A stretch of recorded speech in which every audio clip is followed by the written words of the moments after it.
Hi all kids எல்லாருக்குமே leave விட்டாச்சு. இனிமேல் நியூ இயர்க்கு அப்புறம் தான் ஸ்கூல் ரீஓப்பன் பண்ணுவாங்க. சேம் இங்கேயும் அப்படி தான். ஜான்வரி 6 தான் ஸ்கூல் ஓப்பன் பண்ணுவாங்க. 15 டேஸ் ஸ்கூல் லீவ் விட்டாச்சு. எப்பட்றா மேனேஜ் பண்ண போகிறோம் அப்படின்னு சொல்லிட்டு எனக்கு ரொம்பவே யோசனையாக இருந்துச்சு. ஏன்னா லாஸ்ட் லீவில் நான் ரொம்ப ஸ்ட்ரகிள் பண்ணிட்டேன். நான் யூகே வந்த புதுசு, பசங்களை வெளியிலையும் கூட்டிகிட்டு போக முடியல குளிரில். ஸோ வீட்டுக்குள்ளேயே எந்த நேரமும் டிவி ஃபோன் இதை தவிர வேறு ஒன்றுமே இல்லாமல் ரொம்ப கஷ்டப்பட்டுட்டேன்.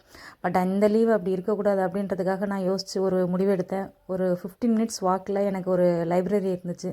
சரி பசங்களை கூட்டிகிட்டு அங்கே போவோம். எனக்கு அந்த லைப்ரரியில் இந்த மாதிரி டாய்ஸ்லாம் இருக்கும் அப்படின்லாம் நான் நினைக்கல. ஜஸ்ட் ஏதாவது புக்ஸ் இருக்கும், பசங்களை எடுத்து படிக்க சொல்லுவோம், போய் பார்த்துட்டு வருவோம் அப்படின்னு சொல்லி தான் கூட்டிகிட்டு போனேன். அங்கே போனப்போ எனக்கு ரொம்பவே சர்ப்ரைசிங்காக இருந்துச்சு. பசங்க விளையாடுறதுக்கான லீகோ டாய்ஸ் அப்படி அந்த பில்டர்ஸ் இருக்கு இல்லையா, அது இருந்துச்சு. அதை வச்சுட்டு நான் படிக்கலான்னு கூட்டிகிட்டு போனேன். பார்த்தா பசங்க அங்கே போய் விளையாட ஆரம்பிச்சிட்டாங்க. சரி எனிவே மொபைல் டிவி பார்க்குறதுக்கு விளையாடுறது பெஸ்ட்டு தானே அப்படின்னு சொல்லிட்டு விளையாட்டோம் அப்படின்னு சொல்லிட்டு விட்டுட்டேன். அப்புறம் என்னெல்லாம் புக்ஸ் இருக்குது அப்படின்னு பார்த்தா நிறைய thriller books, crime story, biography, history. லைப்ரரினா எல்லா புக்ஸும் இருக்குன்னு தானே செய்யும், அதே மாதிரி தான் இருந்துச்சு.